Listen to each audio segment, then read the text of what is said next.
souvent malmené par les joueurs et les supporters, mais indispensable au jeu, car c'est lui qui fait respecter justement les règles. On parle ici bien sûr de l'arbitre, un membre à part entière de la grande famille du football, même si cette fonction séduit moins les jeunes passionnés du ballon rond. Pourtant, il faut trouver des candidats à la relève pour assurer justement l'avenir. Comment les détecte-t-on? Comment les forme-t-on? Regardez tout de suite ce reportage d'Éric Pinault et Karine Hendouche. Enzo a décroché son écusson d'arbitre de district, le tout premier niveau accessible dès l'âge de 13 ans. Il arbitre depuis septembre dernier. Et avant le match du samedi, il ne néglige rien de sa préparation. Moi, j'ai toujours fait mon sac le jeudi soir, parce que j'ai eu l'expérience en tant que joueur de « Ah mince, il me manque ça juste avant le match, c'est pas prêt ?» Bon, mais en tant qu'arbitre, on peut pas se le permettre. Donc voilà, il y a une petite superstition, parce que maintenant, je le fais tous les jeudis. Quelques trophées dans sa chambre attestent d'un parcours de joueur en 2e division départementale. Désormais, Enzo espère que l'arbitrage sera son nouveau transport vers du plus haut niveau. Le plus haut possible, hein. Tous les arbitres rêvent. Disons que le rêve d'un arbitre, c'est d'arbitrer la Coupe du Monde. Donc ça reste, même pour les joueurs, ça reste le Graal ultime. Pour moi, qui jouais en D2, j'avais une opportunité peut-être d'arbitrer un niveau régional. Donc d'aller plus loin, voir des équipes plus grandes, des centres de formation par exemple. L'arbitrage peut donner à n'importe quel arbitre cette possibilité. Toute l'année, des formations initiales à l'arbitrage sont proposées à celles et ceux qui ont le désir de prendre le sifflet. Des candidats de tous âges y participent. La première chose, dans toutes circonstances, c'est de rester calme et impassible. Il faut, même que vous êtes plus petit par la taille, il faut que vous restiez le dominant. Si le joueur est énervé, on ne rentre pas dans le dialogue. Thème du stage ce jour-là, la gestion des conflits. Là, c'est trop près. Parce que regardez, le joueur énervé, il peut vous mettre un coup de boule. Donc on garde toujours à distance. L'autorité ne va pas de soi, elle doit s'appuyer sur une maîtrise incontestable des lois du jeu. La loi 12, faute et incorrection. Tacler, manier le ballon, la main qui nous pose tant de problèmes. Dans ce manuel, elle représente 45 pages, avec une dizaine de questions par page. À multiplier par 17, c'est le nombre total des lois du football réunies dans ce manuel, la Bible de tout arbitre, mais qui échappe le plus souvent au commun des supporters. Encore un arbitrage de merde aujourd'hui, je sais pas ce qu'on va Après la théorie, atelier pratique et pas de retenue chez les formateurs. Objectif donner de l'assurance aux arbitres aspirants. Mawen sait qu'elle va devoir dépasser sa timidité naturelle. Vous l'avez poussé, il n'y a pas le droit de faire des choses comme ça. Il faut s'affirmer, y compris face aux garçons. Ils sont déjà plus grands que moi à 14 ans et puis ils sont un peu rentre dedans. Là, tout de suite, là, tu vois, tu percutes, mais là, c'est vraiment le bon coup de sifflet. C'est réussir du coup à trouver les mots déjà et avoir la niaque de prendre sur soi et de pouvoir aller parler et donner justement un carton et donner un ordre à quelqu'un de plus grand que soi et de plus baraque des fois aussi. Et Enzo sait que ça peut mal tourner. Formation et expérience serviront à limiter les embûches, ce qu'il a malheureusement déjà subi. Dans les dernières minutes, j'ai sifflé un penalty, l'équipe est revenue à égalité. Et donc ça n'a pas plu à un supporter qui est descendu me prendre par le col. Moi, ça me stresse. Honnêtement, quand il me dit ça, bon après, je l'ai au téléphone, je sais que tout va bien, donc je relativise. Mais c'est vrai que j'ai toujours une petite appréhension quand il part au match, parce que, oui, on y pense tout le temps. Hein, mais il est accompagné, il est accompagné, c'est sûr, mais je suis maman. Chaque week-end, 1200 arbitres amateurs officient sur les terrains en Bretagne. 1% environ subit de la violence à différents degrés. Mais le plus souvent, les décisions sont acceptées. Il m'a bien spécialisé que c'était la dernière faute avant de le revoir une prochaine fois pour le carton. Donc il a été dans le dialogue, on a pu discuter, la relation s'est plutôt bien passée. C'était tout ça dans la sympathie. Lâchez le ballon plus vite! L'arbitre est là pour gérer les émotions des joueurs, pour faire attention à ce que les joueurs puissent jouer tout un match en fait, éviter les blessures. L'arbitre est notre allié pour que nos joueurs s'expriment le mieux possible. Stade Rennais Saint-Renan, rencontre de première division régionale des moins de 16 ans. Enzo a été désigné arbitre central. Sur le bord du terrain, un certain François Le Texier. Entre un match d'Europa League à Zagreb la veille, une journée de Ligue 1 le lendemain, l'arbitre international breton décortique la prestation de son jeune collègue. Sans les mains tous les deux. Ouais, mais... Je vais regarder ses déplacements, ses placements aussi sur le terrain, sur des phases arrêtées. Je vais regarder sa capacité à résister à la pression, sa lecture technique. Quand est-ce qu'il siffle, quand est-ce qu'il décide à l'inverse de ne pas siffler. Jouez. Quelle gestuelle il adopte quand il siffle et quand il ne siffle pas. Fais attention aux mains, on n'avance pas. Quelle image il renvoie. Sans les mains les gars. L'indépendance d'esprit, le courage, ça fait aussi partie des qualités essentielles de l'arbitre. Coup de sifflet final pour les joueurs, mais place au débriefing pour Enzo. Bravo pour votre match, parce que quand c'était un match malgré tout, il y avait de l'intensité. L'évaluation par les pairs fait partie des critères pour gravir les échelons. Il y a bien sûr des reproches sur quelques faits de jeu. Cette faute-là, j'ai beaucoup aimé le coup de sifflet. J'ai beaucoup aimé la spontanéité du coup de sifflet. J'ai moins aimé la passivité qui a suivi. Voilà. Moi, j'aurais aimé un rappel à l'ordre. Mais le terrain semble finalement bien dégagé pour Enzo. Après 5 mois d'arbitrage, j'aurais été, je parle de moi, totalement incapable de rendre une prestation comme celle que tu as rendue et que vous avez rendue là cet après-midi. Donc c'est la preuve d'une grande maturité. Garde ça quand même dans un coin de ta tête. Enzo, 18 ans et un avenir plein de promesses. Bravo, monsieur l'arbitre.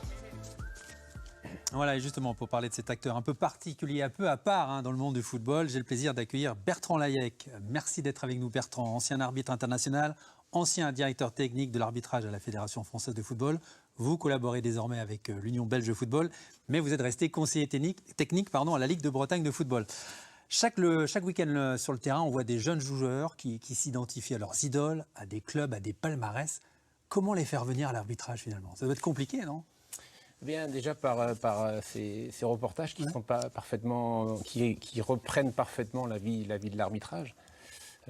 C'est un aspirateur peut-être à envie pour tous ces jeunes qui ont à un moment donné un doute peut-être dans leur positionnement dans le football. Dans l'arbitrage, on peut faire une grande carrière, comme vous le présentez. Sans avoir été un grand joueur. Absolument. Je n'ai pas été un grand joueur. François Le Texier n'a pas été un grand joueur. Et et lui est en train de réaliser une magnifique carrière, à l'identique des grands joueurs professionnels qu'on peut voir aujourd'hui en France. Donc tout est possible. Et je pense que Enzo, qui est dans ses premières semaines, premiers mois d'expérience, l'a bien compris. Et aujourd'hui, il a tout mis en œuvre pour atteindre ses objectifs. Peut-être accentuer aussi sur le rôle des clubs qui encadrent des joueurs chaque week-end, chaque semaine, des clubs qui doivent avoir aussi leur propre arbitre. C'est la règle aujourd'hui. Bien sûr, il y a des règlements, il y a un statut de l'arbitrage, mais en effet, je pense qu'il y a une prise de conscience à avoir dans chaque club, parce que c'est ce qu'on est en train de mener au niveau de la Ligue de Bretagne, pour sensibiliser les clubs, pour les structurer. Chaque club aujourd'hui a une équipe senior, une équipe de U15, de U19, voire de féminine. Je pense qu'il faut impérativement intégrer une équipe d'arbitres, considérer que l'arbitrage fait partie intégrante du club, et pour ça, structurer le club, mettre des entraîneurs pour les arbitres, mettre des référents pour les arbitres, tout ça, ça va attirer les gens vers cette nouvelle fonction. Et qu'ils soient considérés comme les membres à part entière du club aussi. Absolument. Parce que c'est vrai qu'on a l'impression souvent on les met un peu à l'écart du jeu. Ils font partie du club, ils font partie du jeu. Oui, parce qu'on considère que c'est une obligation. Alors que oui, c'est une obligation parce qu'il faut pousser les clubs à recruter, mais c'est une nécessité pour le football. Il faut trouver des équilibres, et l'arbitrage, c'est un équilibre aussi dans le club, et aussi dans un département, et aussi dans une ligue, pour essayer de couvrir en effet le maximum de rencontres pour créer une équité, parce qu'un arbitre officiel reste quand même le symbole de l'équité. On ne le sait pas, mais il y a tout un travail de préparation avant un match. C'est vrai qu'il y a le jeu, les 90 minutes. Mais un arbitre, il prépare ses matchs. Il y a ses petites fiches, il échange des informations. Ça peut intéresser aussi des jeunes. Il y a tout le côté un peu coulisses d'un match de football qui peut être intéressant. Bien sûr, je pense que la fonction arbitrale revêt une multitude de qualités et de compétences. On a la préparation, à la fois technique, à la fois physique, à la fois mentale. Être arbitre aujourd'hui, c'est à la fois complexe, mais c'est à la fois passionnant, parce que vous avez une multitude de voies possibles, une multitude de promotions possibles, une multitude de possibilités dans le football. Et aujourd'hui, un arbitre que vous croisez dans la rue, il est regardé avec respect. Il l'est moins lorsqu'il est sur le terrain, parce que ça fait partie d'un contexte. Mais aujourd'hui, un arbitre reste quelqu'un qui est courageux, qui construit une personnalité au fur et à mesure de sa carrière. Je crois que c'est quelqu'un qui a énormément de qualité et qui met ses qualités au service du football. Alors, on va regarder un chiffre, Bertrand. Il y a 1500 arbitres licenciés aujourd'hui en Bretagne, 20 000 sur toute la France. Voilà, on sent poindre une petite crise d'évocation depuis quelques mois. Est-ce que la crise sanitaire, par exemple, a fait diminuer l'engagement de certaines personnes? La crise a été un élément sans aucun doute. Parce que c'est très chronophage quand même, il faut être mobilisable tous les week-ends. Oui, c'est comme un joueur. Un joueur est mobilisable tous les week-ends. C'est chronophage, bien sûr. Maintenant, c'est aussi une passion. C'est une passion comme j'ai pu l'avoir, comme François l'a, comme Enzo va l'avoir de plus en plus. Aujourd'hui, donc, en Bretagne, nous sommes 1500. On a en effet subi un petit peu la crise du Covid. On était, avant cette crise, 1650 sur le territoire de la Ligue. Je pense qu'en fin de saison 2021-2022, on va retrouver notre effectif d'avant Covid. Donc la Ligue de Bretagne n'a pas trop subi quand même aujourd'hui cette crise qui est au niveau national, parce qu'aussi on fait beaucoup d'actions vers les clubs. On a beaucoup de clubs qui recrutent, on a nos commissions départementales d'arbitrage qui font un travail exceptionnel. On arrive en Bretagne à conserver cet élan qui est indispensable autour de l'arbitrage. Alors, un autre phénomène à prendre en compte aussi, celui de la montée de la violence, de l'agressivité tout autour des matchs, même pour le football amateur. On voit les parents d'Enzo, la maman d'Enzo qui avait une petite appréhension. Bon, c'est pas le cas tous les dimanches. Il n'empêche, est-ce que pour certains, ça pourrait être rédhibitoire aussi pour commencer une carrière d'arbitre? Oui, ça peut être rédhibitoire, ça peut heurter certains. Après, en effet, l'arbitrage, ça demande quand même des qualités, une personnalité, une autorité, une construction petit à petit de l'homme et de la femme qui se décide à devenir arbitre. C'est pas tous les jours très simple, c'est un fait, mais on reste sur des cas très, très, très marginaux.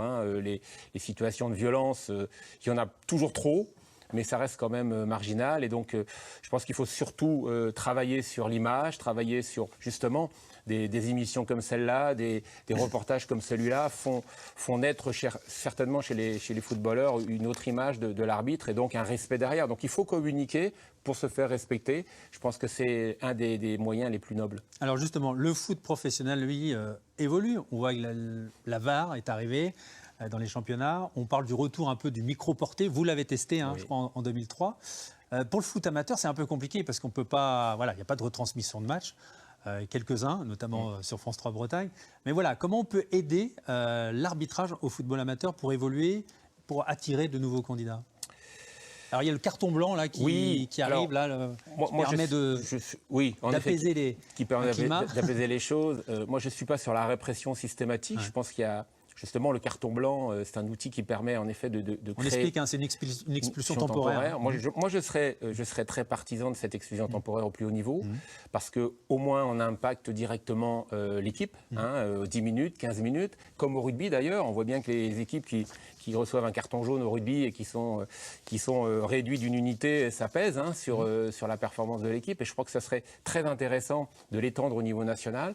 Après, c'est un état d'esprit. Je pense que plus on ira vers les clubs, plus on a la chance aussi d'avoir aujourd'hui une équipe technique régionale d'éducateurs qui sont très, très formés, donc qui aident l'arbitrage au quotidien. Je pense que c'est un ensemble, c'est une vague vraiment positive de respect qui permettra à la fois de peut-être d'attirer des gens, en tout cas de les aider, parce qu'on recrute beaucoup d'arbitres, on en perd beaucoup, c'est ça le problème, donc il faut essayer de fidéliser davantage. Et pourquoi pas fidéliser avec la question de la rémunération? Je sais que ça peut être une question taboue. On va avoir des chiffres qui sont assez intéressants. Bon, le foot professionnel, évidemment, est bien rémunéré. Et encore, quand on compare par rapport à un salaire de joueur, c'est presque rien. Plus on descend dans les catégories, plus c'est bas. On arrive jusqu'à même, je crois, 45 € par match en régional ou en départemental. Voilà, est-ce qu'on ne peut pas attirer un peu plus de candidats aussi avec une meilleure rémunération? Je pense qu'il y a un juste équilibre à trouver.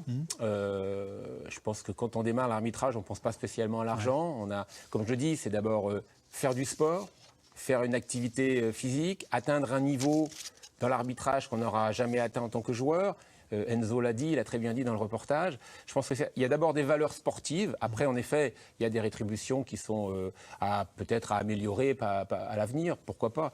Après, l'argent, il vient bien de quelque part, il vient des clubs, il vient des instances, donc il y a des équilibres aussi à trouver. Je pense que globalement, il n'y en a jamais assez, certainement, mais globalement, je pense que ce n'est pas le souci premier aujourd'hui du monde de l'arbitrage et des demandes premières. Je pense que c'est d'abord du respect, c'est d'abord de la reconnaissance, ça c'est important. Et puis viendra après peut-être le temps d'une amélioration au niveau de l'indemnité. Pour terminer, Bertrand, une question peut-être un peu plus personnelle. Que vous a apporté toutes ces années d'arbitrage dans votre vie d'homme, tout simplement ? C'est une question... j'ai combien d'heures, là ? Vous avez quelques secondes. J'ai envie de dire tout. Ouais. Tout.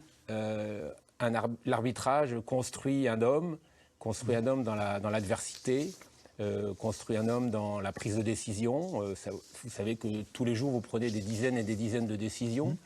Eh bien, l'arbitre, il en prend en moyenne entre 100 et 150 par rencontre, des décisions qu'on voit, des décisions qu'on ne voit pas.